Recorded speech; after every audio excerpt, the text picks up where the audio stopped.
The desert wind, a mournful cry, whips across the barren land.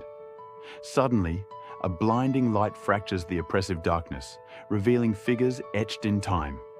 They are the forgotten, the unheard, their stories lost to the ages.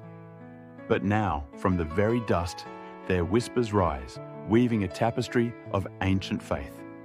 The Lord's hand, unseen, guides this revelation, each syllable a divine inscription.